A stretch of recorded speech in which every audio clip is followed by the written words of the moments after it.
Ignore तर अजिबात करू नका आणि ही रील स्किप तर करूच नका. कारण हो पुढील 24 तासात कोणीतरी तुमच्याबद्दल फायनल डिसिजन घेणार आहे. हो, तुम्ही बरोबर ऐकलं. बघायचं आहे काय डिसिजन घेणार आहेत.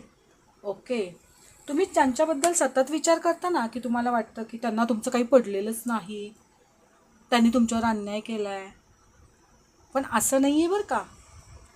ते तुम्हाला इग्नोर करत नाही आहेत. त्यांनी डिस्टन्स मेंटेन जरूर केलं आहे काही कारणांमुळे, पण आत्ता सिच्युएशन बदलते. हो, कारण ते आत्ता तुमचा विचार करतायत.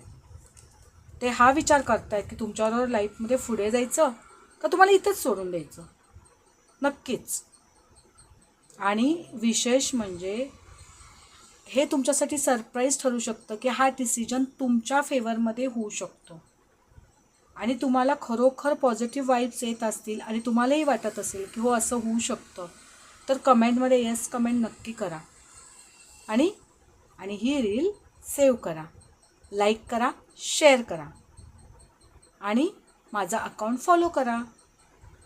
तुमच्या पर्सनच्या डिटेल्स तुम्हाला हव्या असतील तर डिटेल रीडिंगसाठी माझं सेशन नक्की बुक करा. थँक्यू.